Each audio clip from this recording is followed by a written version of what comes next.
বিশ্বব্যাপী প্রতি বছর যে সকল মানুষ আত্মহত্যা করে তার মধ্যে 2.06% বাংলাদেশে। 2011 সালে বিশ্ব স্বাস্থ্য সংস্থার একটি প্রতিবেদনে বলা হয়েছিল যে বাংলাদেশে 19,697 জন মানুষ আত্মহত্যা করেছে। এছাড়া 2017 সালে পুলিশ সদর দপ্তরের একটি প্রতিবেদনে দেখা গেছে 11,095 জন মানুষ সেই বছর আত্মহত্যা করেছে।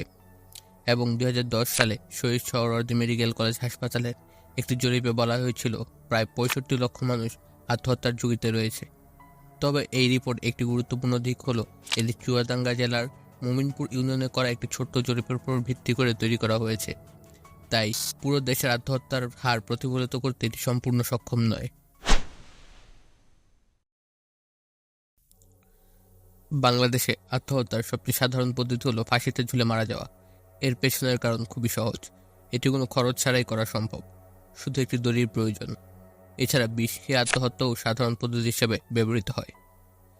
শহরাঞ্চলে আত্মহত্যার জন্য অন্য কিছু পদ্ধতি ব্যবহৃত হয়, যেমন অতিরিক্ত ঘুমের ওষুধ।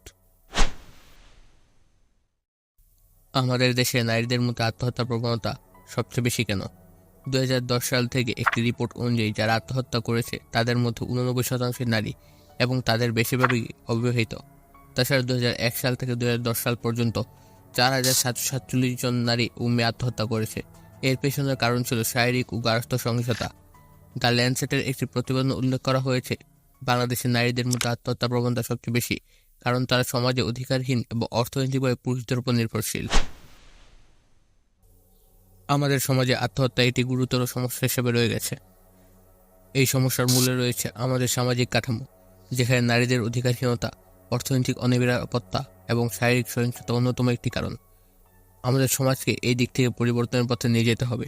আমাদের সকলের উচিত এই বিষয়ে সচেতনতা বৃদ্ধি করা এবং একে অপরকে সহযোগিতা করা। আশা করছি এই ভিডিওটি আপনার চিন্তাভাবনায় কিছুটা হলেও প্রভাব ফেলবে। নিজেকে বা অন্য কাউকে যদি কখনো হতাশায় ডুবে যেতে দেখেন, তবে সাহস করে সেই মানুষটিকে সহায়তা করুন। এই ধরনের আরও ভিডিওর জন্য আমাদের চ্যানেলটি সাবস্ক্রাইব করুন।